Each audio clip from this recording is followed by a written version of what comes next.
आज बात करते हैं भारत में एक शब्द है नारी। वैसे भी हमारे भारतीय संस्कृति में मातृदेवो भव कहा गया है। मातृ सत्ता सबसे ऊपर है। सबके ऋण से व्यक्ति पूर्ण हो सकता है, लेकिन माँ के ऋण से कभी पूर्ण नहीं हो सकता। पुत्रो जायेता क्वचिदपि कुमाता न भवति। मातृ सत्ता तो देवताओं से भी बढ़ करके है। यहाँ तक कहा जाए कि व्यक्ति के जीवन का प्रथम गुरु माता ही है। इसलिए हमारा समस्त मातृशक्ति को हृदय से प्रणाम।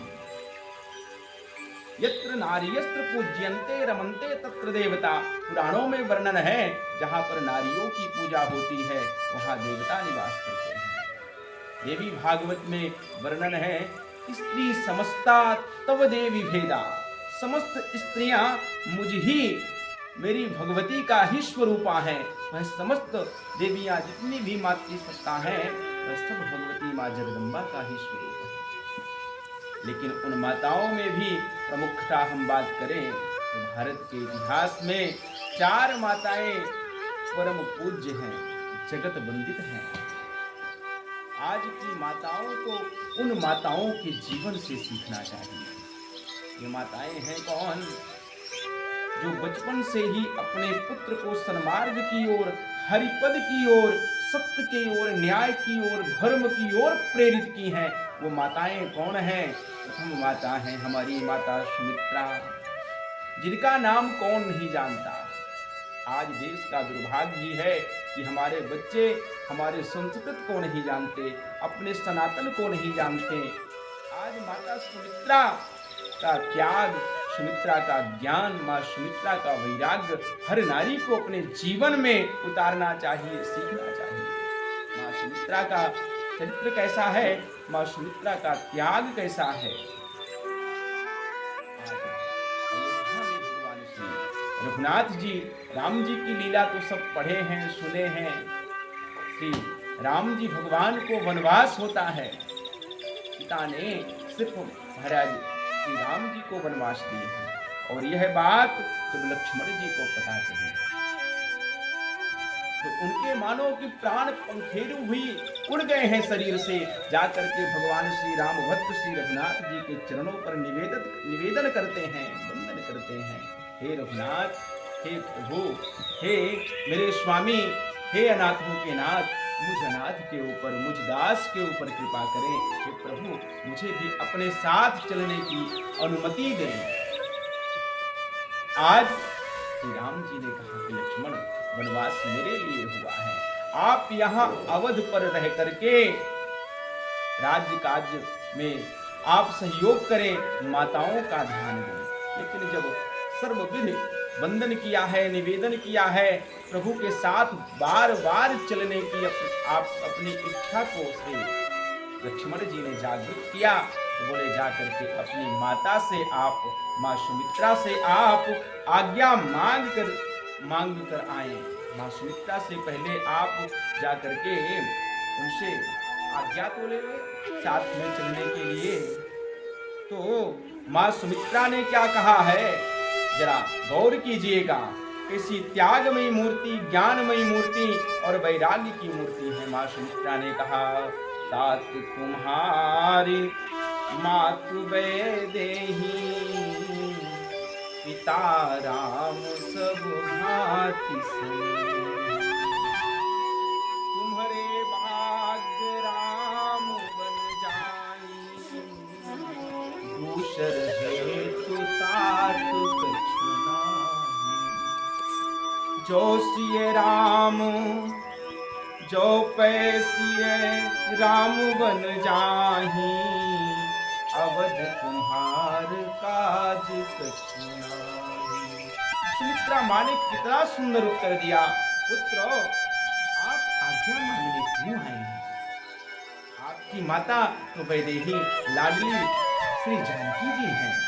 अगर वह वनवास वन की ओर जाती हैं, प्रभु श्री राम वन में जाते हैं, तो अवध में आपका क्या काम है? जहाँ प्रभु श्री राम वहीं आपके लिए अयोध्या। जो आज मेरा जीवन धन्य हो गया, क्योंकि मैंने मेरे पुत्र को रघुनाथ जी के चरणों से जोड़ दिया। आह्लादित हो रही हैं माँ, प्रसन्न चित्त हो रही हैं कि आज मेरा जीवन सफल हो गया, पुत्र तेरा जीवन सफल हो गया। मुझे श्री रघुनाथ जी के श्री चरणों की सेवा का शुभ अवसर प्राप्त हुआ। और फिर वह रघुनाथ जी के परम लाडले श्री लक्ष्मण जी महाराज क्या कह रहे हैं? गुरु पितु मातु न जानहु काहू, यह कहूँ स्वभाव नाथ पतिया। लक्ष्मण जी महाराज कहते हैं कि प्रभु आप तो मुझे अपने साथ ले लें, ना मैं किसी गुरु को जानता, ना पिता जानता, ना माता जानता, मेरे लिए तो सब आप हैं। नान्यम जाने नहीं जाने न जाने, हे नाथ मेरे गुरु, मेरे पिता, मेरे माता सब कुछ आप हैं। ये भैया सब कुछ रघुनाथ जी को ही समझना चाहिए। जीवन की जो भी हमारा कार्यशैली है भगवान श्री रघुनाथ जी के हाथ पर छोड़ करके निश्चिंत हो जाना चाहिए। मोरे सब ही एक तुम स्वामी, दीन बंधु प्रभु अंतर्यामी। हे नाथ मेरे तो आप ही एक स्वामी हैं, मेरे इस जीवन की नैया आपके हाथ है। इस तरह माता सुमित्रा ने अपने पुत्र श्री लक्ष्मण जी को श्री रघुनाथ जी के श्री चरणों से जोड़ा। धन्य है ऐसी माता। दूसरी माता कयाधु। भक्ति जगत में माता कयाधु के नाम को कौन नहीं जानता। राक्षस राज हिरण्याकशिप की पत्नी और भक्त राज श्री प्रहलाद जी की माता है। भाव को समझिएगा, दोनों एक ही वंश से, एक ही कुल से हैं, लेकिन पिता के लिए राक्षस राज और पुत्र के लिए भक्त राज। तो इसलिए कर्म प्रधान विश्व करी राखा, कर्म प्रधान विश्व रचि राखा, जे जस करहि सो तस फल चाखा। व्यक्ति का कीमत नहीं है, व्यक्तित्व का कीमत है। व्यक्ति के कर्म की महानता है। आज पिता है, लेकिन पिता को राक्षस राज की तुलना दी गई है, और कर्म के कारण श्री प्रहलाद जी महाराज को भक्त शिरोमणि की तुलना दी गई है।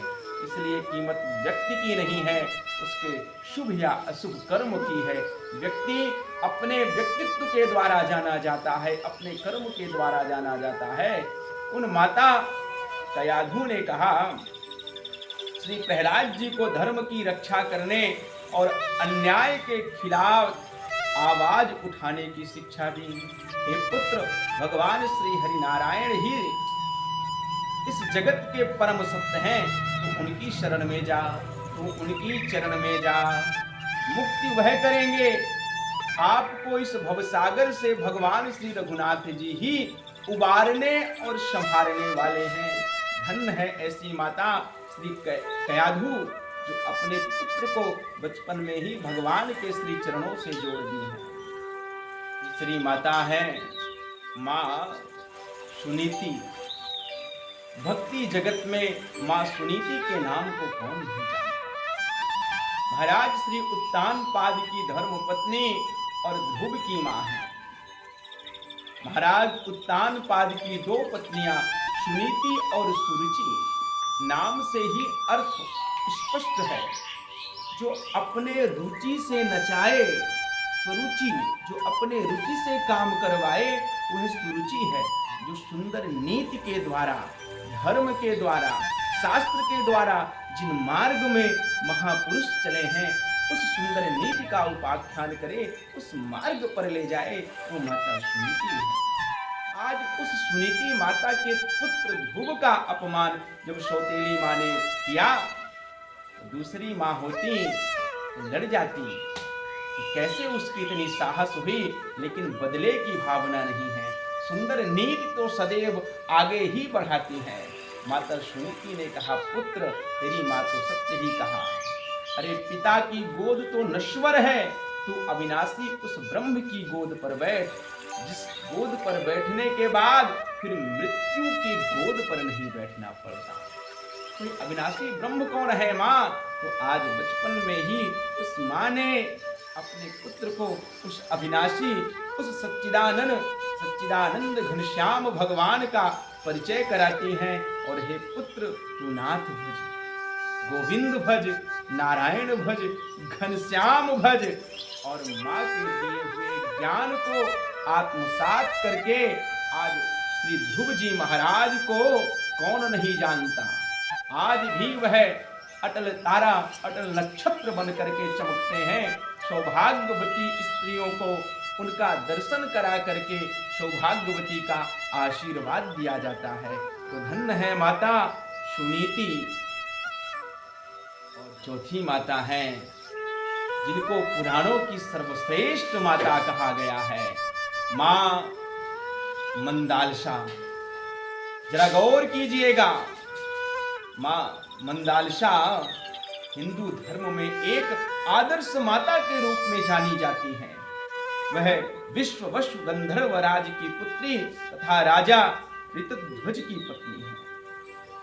इनका ब्रह्म ज्ञान जगत विख्यात है। इन्होंने अपने पुत्र को पालने में, पलना झुलाते ही ब्रह्म ज्ञान दे दिया। पालने में बालक रोया, माता मंदालसा ने कहा, पुत्र चुप हो जाओ, तू रोने के लिए जन्म नहीं लिया। शुद्धोसी बुद्धोसी निरंजनोसी, संसार माया परिवर्जितोषि। अरे तू शुद्ध है, तू बुद्ध है, तू चैतन्य है, तू मुक्त है, तू उस अविनाशी ब्रह्म का स्वरूप है। पुत्र तू उसका चिंतन कर। मां मंदालसा ने पालने में ही पुत्रों को ब्रह्म ज्ञान दे दिया।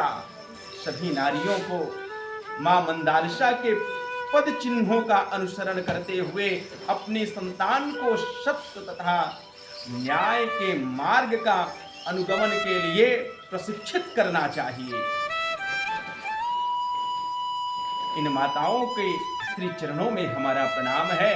लेकिन धन्य है आज की नारी जो अपने बच्चों को रील बनाना, इन अभद्र अश्लील गानों में नचाना, अपने धार्मिक, अपने महापुरुषों के जो जीवन से नहीं सीखती, उनका पतन होना निश्चित है।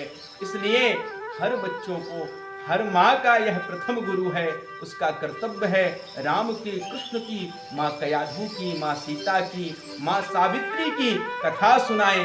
वही माँ धन्य है जो अपने बच्चों को सन्मार्ग की ओर प्रेरित करती है। और पुत्रवती जुबती जग सोई, रघुपति भगत जासु सुत होई। वही माता धन्य है जिनका पुत्र श्री रघुनाथ जी का भक्त हो, देश भक्त हो। नहीं तो भैया जननी जने तो भक्त जन, दान वीर यासूर। नहीं तो जननी बाज भली, मति गवाए नूर।